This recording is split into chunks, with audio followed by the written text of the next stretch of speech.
जी धनंजय जी, शुक्रिया। Thank you so much. और जितने भी उपस्थित देवी सज्जन हैं, उन सब तक मेरा प्रणाम पहुंचे और सब लोग स्वस्थ होंगे, ऐसी मैं कामना करता हूं। अपना और अपने परिवार का ध्यान जरूर जरूर रखिए। अब ये मुझे बताया गया कि ये कंपनी डिफरेंट क्यों है, इस बारे में कुछ कहा जाए तो मेरे काबिल दोस्त जो हैं वो ऑलरेडी इतना अच्छे से बता चुके हैं और ज्यादातर लोगों को समझ में भी आया होगा कि क्यों इतना डिफरेंट है और क्यों इतना प्रोग्रेसिव कंपनी है। मेरे ख्याल से धनंजय जी की कल की ही अगर किसी ने मीटिंग सुनी हो तो उतना ही बहुत है ये बताने के लिए कि क्यों बाकी कंपनियों से ये कंपनी फर्क है। आपने नोटिस किया होगा कि जितना भी टेक्निकल नॉलेज धनंजय जी ने कल दी, उस आधार पे ही अगर केवल एक ही पॉइंट पे आप कंपैरिजन कर लीजिए तो दूर दूर तक, मीलों दूर दूर तक कोई आसपास फटकता नहीं है। आप किसी भी तरीके से तुलना करके देखिए, टेक्निकली इतनी साउंड और इतना सॉलिड कंपनी है। और जहां जहां हमारा विस्तार हो रहा है वहां वहां अपना लीगल डॉक्यूमेंट्स भी मजबूत करते जाता हमारा जो है वो मैनेजमेंट पूरे लीगल फॉर्मेलिटीज पूरी करते जाते हैं। अब आपको कल पता चला होगा कि कितने सॉलिड सर्वर्स हैं और कितना सिक्योर वेबसाइट है। इनफैक्ट मैंने जब ज्वाइन किया था मई के महीने में या जून में ज्वाइन किया था शायद, तो सबसे पहला यही पॉइंट मैंने देखा था कि इसकी जो वेबसाइट थी उसमें वो ग्रीन कलर से सिक्योर लिखा हुआ था और ताला बना हुआ था। ये मैंने इकलौता यही पॉइंट एक नोटिस किया था जो शायद किसी के संज्ञान में आया ही ना हो उस समय। हमारी वेबसाइट शुरू से ही, चाहे वो उस समय उतनी ज्यादा डेवलप्ड नहीं थी, लेकिन तब भी वो सिक्योर वेबसाइट थी। और ये सिक्योर वेबसाइट बनाने के लिए इतना खर्चा लगता है, ये मुझे पर्सनली पता है। नॉर्मली कंपनीज जो हैं वो ये खर्चा करना ही नहीं चाहती। तो मुझे लगा कि अगर कोई ऑर्गेनाइजेशन पहले कदम पे ही सिक्योरिटी और इन सब चीजों को इतना महत्व अगर दे रही है तो डेफिनेटली वो बहुत बहुत बड़ा काम करने वाली है। और उसका परिणाम जो है वो आज जाके कल जाके इनफैक्ट धनंजय जी ने बताया कि इसकी सिक्योरिटी और इन सब चीजों का क्या मतलब है और किस तरीके से चीज। बहुत सारे लोगों को अभी बहुत सारी बातें नहीं पता है, लेकिन एक पर्टिकुलर जूम मीटिंग में वो बताया नहीं जा सकता, इतना डिटेल डिस्कशंस नहीं किए जा सकते। दूसरी चीज, हमारी जो ग्लोबल प्रेजेंस है वो इस कंपनी को बहुत बहुत अलग बनाती है और मीलों दूर सबसे बहुत बहुत अलग खड़ा करती है।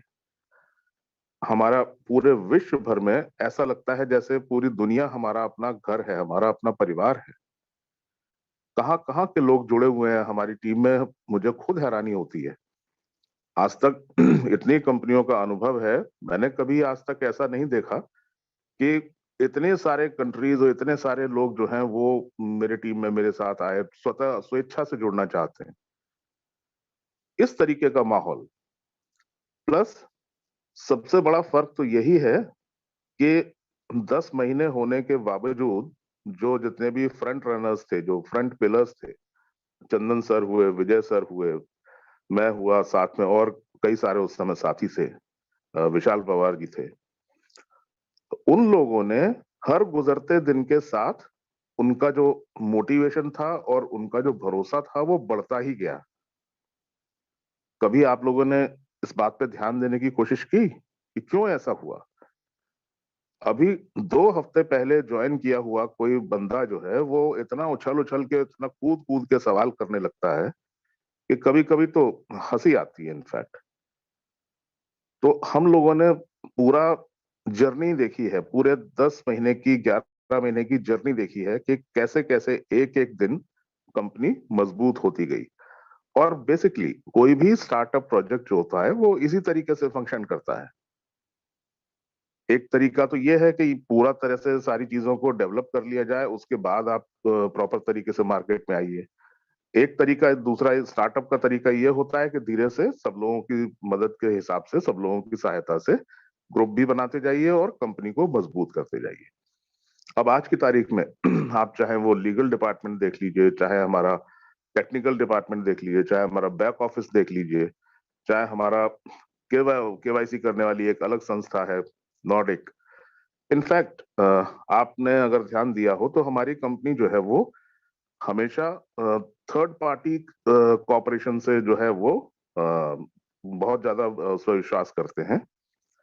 थर्ड पार्टी कॉपरेशन का मतलब हुआ कि आउटसोर्सिंग। आउटसोर्सिंग का एक छोटा सा एग्जांपल दूं मैं सरल भाषा में, जिससे आप बेहतर समझ पाएंगे। मान लीजिए हमारे आपके किसी के घरों में कहीं शादी आपने देखी होगी, तो उसमें एक पर्टिकुलर व्यक्ति को एक जिम्मेदारी दे दी जाती है कि भाई आपका ये काम है, आप ही इसको देखेंगे। इस काम में कोई कोताही हुई, कोई गड़बड़ी हुई तो जवाबदार आप होंगे। तो फॉर एग्जाम्पल कोई टेंट लगाने वाला है तो उसकी देखरेख आप करेंगे। मेहमानों की जो रिसेप्शन करना है, उनका आवभगत करना है, उनको आप देखेंगे। जो हलवाई वगैरह जो ये सब कर रहे हैं काम, उनका आप निगरानी करेंगे। ये होती है आउटसोर्सिंग। अब उससे क्या होता है, जो शादी करने वाले जो लड़का या लड़की हैं, जो उनके माँ बाप हैं, उनके सर से ये बहुत सारे झंझट जो हैं वो उतर जाते हैं। बात समझ रहे हैं आप? उनके सर से ये सारी छोटी मोटी जो परेशानी, छोटी मोटी समस्याएं जो ऐन मौके पे कुछ खड़ी हो जाती हैं, तो उनसे उनको चिंतित होने की जरूरत नहीं है। बिल्कुल ठीक उसी तरह हमारी कंपनी जो है, उन्होंने सबको जो है उस तरीके से काम अपने बांट रखे हैं कि भाई आउटसोर्स करके कि भाई आपको केवाईसी करना है वो नॉर्डिक करेगा, आपको बैक ऑफिस की टीम देखनी है तो ओके एम्पायर स्टेट आप संभालिए, और हेड ऑफ ऑपरेशन से हमारे मिस्टर जेवियर नेटजेम, उनका डिपार्टमेंट अलग है, मिस्टर रिकार्डो हैं, वो उनका डिपार्टमेंट अलग है। इतना सुचारू रूप से, इतना वेल ऑयल्ड मशीनरी की तरह ये कंपनी फंक्शन कर रही है। जबकि जो कंपनी के जो फाउंडर हैं, जो मालिक हैं, मिस्टर एलेक्स, वो पिछले कई दिनों से काफी बीमार भी रहे हैं। उनकी अनुपस्थिति के बावजूद न कोई काम रुका है, न कोई व्यवधान आया, न किसी तरह की कोई समस्या उत्पन्न हुई। तो ये सब सिर्फ और सिर्फ इकलौती इसी नीति के कारण हुआ कि कंपनी ने अपने मेन मेन चीजें आउटसोर्स कर रखी, थर्ड पार्टी को अलॉट कर रखी है। तो कंपनी के स्वयं के ऊपर जो है वो बहुत सारे बोझ से, बहुत सारे झंझटों से मुक्ति मिल गई। अब कंपनी का जो अपना थिंक टैंक है, जो इनका जो लीगल सेक्शन है, उनका बेसिकली काम क्या है, मैनेजमेंट का जो जो टॉप मैनेजमेंट है उसका बेसिकली काम क्या है? उसका बेसिकली काम ये है कि बाकी सारी चीजें सब इन लोगों ने संभाल ली हैं, तो हम कंपनी का विस्तार कैसे करें, हम इसको और बेहतर लीगली मजबूत कैसे करें, बाकी निकट भविष्य में और क्या क्या चीज हम इसमें जोड़ सकते हैं, क्या क्या इनकम्स हम इसमें बेहतर कर सकते हैं, क्या क्या चीजें अपने हमारे जितने भी परिवार के साथ लोग जुड़े हुए हैं उनकी बेहतरी के लिए हम लोग क्या कर सकते हैं, क्या हम रिवॉर्ड्स कितने बेहतर दे सकते हैं। अभी एग्जाम्पल आप देख लीजिए। अब तुलना की ही बात अगर आ रही है, अगर कंपेयर करने कोई कह रहे हैं धनंजय जी मुझे, तो मैं अगर कंपेयर करना शुरू करूंगा तो सुबह हो जाएगी और खत्म नहीं होगा कंपैरिजन। पिछले दिनों जो रिवॉर्ड्स बटे हैं वो टोटल अगर आपने ध्यान दिया हो, जो नंबर वन जो रिवॉर्ड था वो एप्पल का आईफोन था, 1,18,000 रुपए का है। दूसरे नंबर का जो रिवॉर्ड था वो था 1,000 यूरोज का गिफ्ट वाउचर, उसकी वैल्यू भी करीब करीब 92,000, 90,000 के आसपास।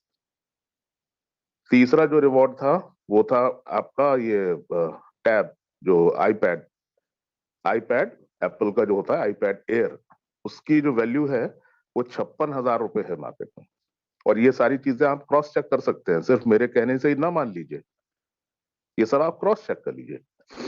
फिर और रिवॉर्ड्स हैं 500 यूरो के गिफ्ट वाउचर्स, उसकी वैल्यू करीब 50,000 है। और ये सब किसके एवज में मिल रहे हैं, टोटल कितने बिजनेस के एवज में मिल रहे हैं, आपने कभी नोटिस किया इस बात को?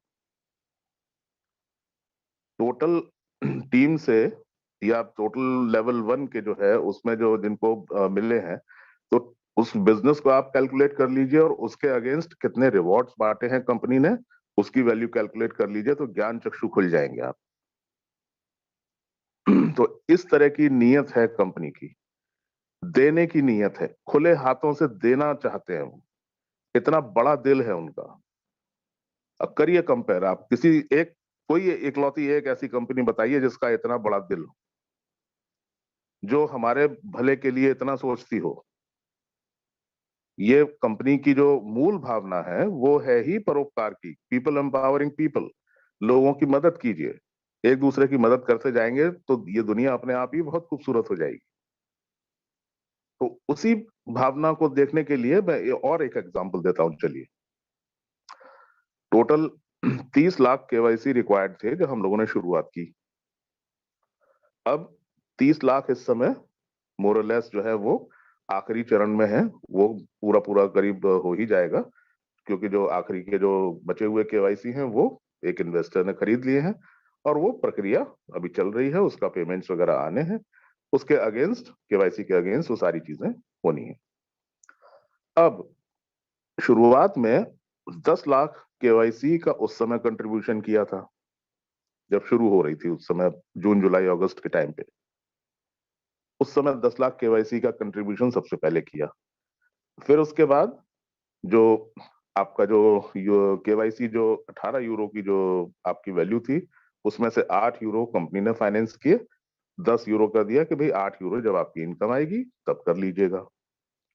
फिर उसके बाद एडवर्टाइजिंग का वाला जो स्पॉन्सरशिप है वो उन्होंने लाया, वो 5 यूरो का ही था केवल। उसके बाद एक ऐसा campaign of mother mother campaign एक आया, एक बहुत शानदार, जिसमें कि हम लोग किसी पर्टिकुलर दिन अगर 5,000 केवाईसी करते थे तो उतने ही केवाईसी कंपनी भी कंट्रीब्यूट करती थी, यानी कि 1:1 के रेशियो में, कि एक कदम हम बढ़ाते तो एक कदम कंपनी ने भी बढ़ाया। और उसके बाद अब ये सारी चीजें होने के बाद भी कंपनी के जो कितने गिफ्ट्स उन्होंने बांटे, कितने ऑफिसेज की स्थापना की, लेटेस्ट अभी आइवरी कोस्ट और कोस्टा रिका में ऑफिस हमारा खुल रहा है। धीरे धीरे जहां जहां हमारा रिप्रेजेंटेशन बेहतर होता जाएगा, वो संख्या बढ़ती जाएगी, वहां वहां ऑफिसेस खुलते जाएंगे और इसी तरीके से चरणबद्ध तरीके से इसका प्रचार और प्रसार होता रहेगा। तो टोटल आप देखिए, 30 लाख में स्वयं अगर ठंडे दिमाग से बैठ के देखेंगे तो कंपनी का कितना कंट्रीब्यूशन है। क्या हमें उसके प्रति आभार नहीं व्यक्त करना चाहिए? क्या केवल सवेरे से शाम तक सवाल ही करते रहना चाहिए? मैं देखता हूं, चाहे वो टेलीग्राम ग्रुप हो, चाहे व्हाट्सएप ग्रुप, कोई भी सोशल मीडिया प्लेटफॉर्म है, सवेरे से लोग सवाल करना शुरू करते हैं और ऐसे ऐसे सवाल जिसपे कि मतलब माथा पीटने का मन करे। अब उनको जरा सा मैं ये समझाऊं कि आप जो हैं वो इतने नाशुक्रे कैसे हो सकते हैं, जिस कंपनी ने आपके लिए इतना इतना कुछ किया है, आप उसी कंपनी पे उंगली उठा रहे हो, जिस डाल में बैठे हो उसी डाल को काटे दे रहे हो। क्या तरीका है भाई? मैं तो हैरान हो जाता हूं भाई, एकदम कमाल की अप्रोच है लोगों की। अब यहां से आप, अगर आप किसी की प्रशंसा नहीं कर सकते, अगर किसी को आप कॉपरेट नहीं कर सकते, तो कम से कम नुकसान तो मत कीजिए, खिलाफ तो मत बोलिए। मैं अगर यही गिनाने लग जाऊं कि कितने कंपनी ने कितना कितना जो है मदद की है हम लोगों की किस किस कदम पे, तो हैरान हो जाएंगे आप। और वो मदद अगर न की होती तो अभी भी अगर अड़े होते वो कि नहीं तो भाई आप सब लोग जाइए 30 लाख करके लाइए, तब क्या करते हैं? तो बजाय शुक्रगुजार होने के हम लोग उस पे ही सवालिया निशान उठाने लगते हैं। और दूसरी चीज मैं कहूं कि ऐसे लोग अगर अपने गरेबान में अगर झांक के देख लें तो मेरे ख्याल से बेहतर होगा। जरा सा शीशे के सामने जाके खड़े होके अपनी शक्ल देख लें एक बार, कोई भी सवाल करने से पहले। ये बिल्कुल वही चीज है कि अपने अधिकारों की बात आप तब कर सकते हैं जब आपने अपने कर्तव्यों को पूरा किया हो, चाहे वो कोई कंपनी हो, चाहे वो आपका समाज हो, चाहे वो आपका देश हो, चाहे उस देश की सरकार हो। आप पहले अपना कर्तव्य पूरा कीजिए। Do your duty first, then ask for your rights. कर्तव्यों का बोध नहीं है, हमको जानकारी नहीं है कि हमारे कर्तव्य क्या हैं, और हल्ला मचाने को सब खड़े हो जाते हैं। बिल्कुल बिल्कुल भी ठीक बात नहीं है। और कितने मन से हम लोग जो है 10 महीने से आप लोगों की सेवा में लगे हुए हैं, जो कि हमें कहीं से चवन्नी का कोई एक सपोर्ट नहीं है। हम लोग खुद ही कंट्रीब्यूट करके किसी तरह इस मंच को इस लेवल तक लेके आ गए कि जहां पे 1000 की कैपेसिटी है। अपना पूरा पूरा समय डिवोट करके, अपनी एनर्जी डिवोट करके, अपने परिवार का काम छोड़ के हम लोग आपको ट्रेनिंग और एजुकेशन और अपडेट्स वगैरह देने का काम कर रहे हैं। तो उसके बाद भी कोई मतलब इसी तरीके की उंगली उठाते रहेंगे आप? क्या जरूरत है बताइए, हम लोगों को क्या जरूरत है? 10 महीने से लगातार हर गुजरते दिन के साथ हम लोग ऐसा कर रहे हैं। तो ये कम से कम उतना तो एक भावना रखिए, ग्रेटिट्यूड की भावना उतना तो होनी चाहिए, कंपैशनेट तो होना चाहिए उतना। कि कोई आदमी अगर इतना मेहनत कर रहा है, चंदन सर की मेहनत देख लीजिए, विजय सर की मेहनत देख लीजिए। विजय सर की तो तबीयत इतनी खराब हो गई आप लोगों की सेवा करते करते कि बेचारे अस्पताल में जाना पड़ा। शेख साजिद भाई हैं, उनको हॉस्पिटलाइज होना पड़ा। अपने अभी अपने क्या नाम है, अहमदाबाद वाले जो अपने भाई हैं, उनकी भी तबीयत अभी पिछले दिनों खराब हुई। और बहुत सारे ऐसे योद्धा हैं जो अभी जानकारी में हम लोग को नहीं आया है कि कितनों ने अपनी इतनी तबीयत खराब होने के बावजूद इतना सब योगदान दिया। तो मेरा सिर्फ इतना ही कहना है कि शुक्रगुजार होना सीखिए। और कंपनी चरणबद्ध तरीके से, बहुत प्लान तरीके से अपने आप को धीरे धीरे स्थापित करती जा रही है। आप उसका हिस्सा बनने में गर्व महसूस करेंगे। तो कंपैरिजन के लिए तो बहुत बहुत समय है। उतना समय मीटिंग्स के लिए भी नहीं रहेगा। तो मैं अपनी वाणी को यहीं विराम देना चाहूंगा और धनंजय जी से आग्रह करूंगा कि ये बहुत अच्छी पहल की है हम लोगों ने कि नए नए लोगों को हम लोग इनवाइट कर रहे हैं। वो इस मंच पे आए, बोलें, उनके आत्मविश्वास को बहुत फायदा होगा, उनके पर्सनालिटी डेवलपमेंट बहुत अच्छा होगा। और एक झिझक होती है, जो बोलने से जो लोग झिझकते हैं, वो बेसिकली वो झिझक दूर होनी चाहिए। एक अच्छा स्पीकर और एक अच्छा वक्ता, एक अच्छा ऑरेटर तो आपको होना ही चाहिए। नहीं तो कैसे अपनी बात को आप कन्वे कर पाएंगे? और ये कम्युनिकेशन ही अगर आपका बेहतर नहीं है, तो कैसे उम्मीद करेंगे कि दूसरा आदमी आपकी बात से कन्विंस हो जाएगा? तो ये बहुत सारी चीजों का जो हम लोग सब मेहनत कर रहे हैं मिलके, मेरा करबद्ध निवेदन रहेगा कि आप अपना सब लोग अपना सहयोग बनाए रखिए, धैर्य बनाए रखिए, हम सब लोगों की मदद कीजिए। हम सब आपकी सेवा के लिए ही हैं। बस मैं इतना ही कह के बात अपनी समाप्त करना चाहूंगा। Thank you. Over to you Dhananjay sir.